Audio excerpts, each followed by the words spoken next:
మాట్లాడుకున్నాం. ముందుగా ప్రార్థన చేసుకున్నాం. తరలి వచ్చినట్లయితే ప్రార్థన చేసుకున్నాం.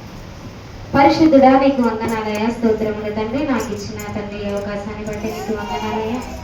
తండ్రి, నేను చెప్పబోచుండగా మీరు నాకు తోడుగా ఉండండి, నడిపించండి తండ్రి. మీరు పలికిన 7 మాటలలో మొదటి మాటను నేను వివరిస్తూ ఉండగా తండ్రి, మీరు నోటి కూరగా వాడుకొని తండ్రి, మీరు నిలవబడి తండ్రి అయ్యా నాకు తోడుగా ఉండి నడిపించి పరిశుద్ధాత్మ తోడు నాకు ఇవ్వమని మన నజరేయుడైన యేసుక్రీస్తు నామములో అడిగి వేడుకొని ప్రార్థిస్తున్నాం తండ్రి. ఆమేన్. సిలువలో పలికిన 7 మాటలలో మొదటి మాట లూకా సువార్త 23వ అధ్యాయం 34వ వచనం. యేసు, తండ్రి మీరేమి చేయుచున్నారు? మీరెరుగరు కనుక వీరిని క్షమించమని చెప్పాను. ఎవరు చెప్తున్నారు? యేసు ప్రభు ఎవరు చెప్తున్నారు? తండ్రి అయిన దేవునికి చెప్తున్నారు. ఎవరి గురించి చెప్తున్నారండి? వీరిని. వీరి అంటే ఎవరు గురించి చెప్తున్నారు? యేసు ప్రభు సిలువ వేయబడిన వారందరి గురించి తండ్రికి ప్రార్థన చేయుచున్నారు. వీరు అంటే ఎవరు? మనకి మొదటిగా ఎవరు గుర్తొస్తారు? చెప్పండి. ఇస్కరియోతు యూదా. అవునా?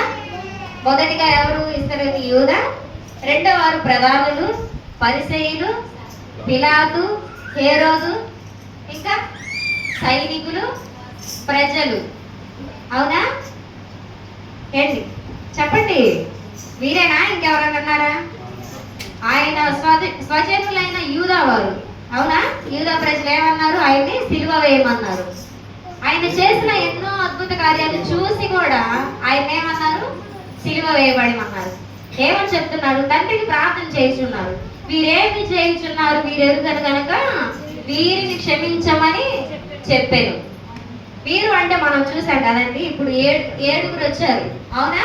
వారిలో మనం కూడా ఉన్నాం. మనం కూడా ఆయన బిడలమే కదా. మనం కూడా ఆయన దూషించిన వారమే కదా. అవునా? అపోస్తల కార్యాలు 7వ అధ్యాయం 60వ వచనం.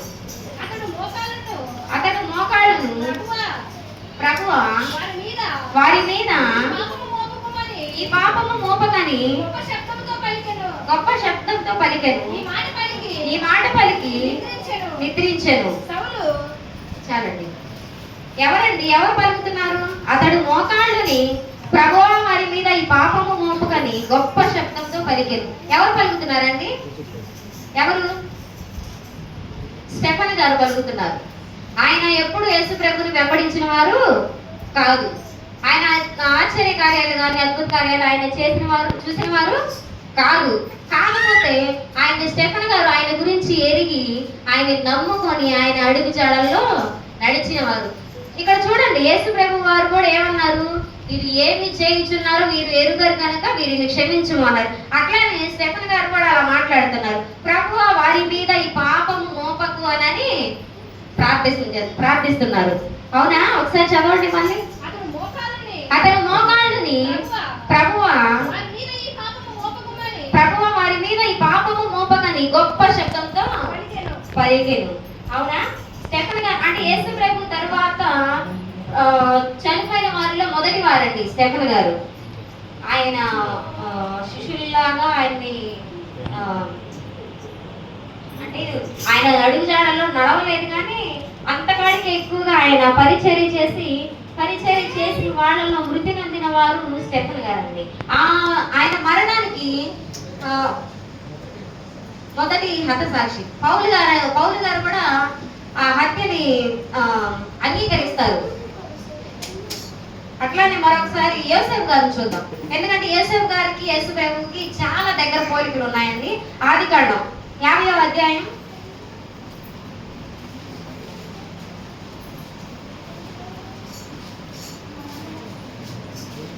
16వ వచనం.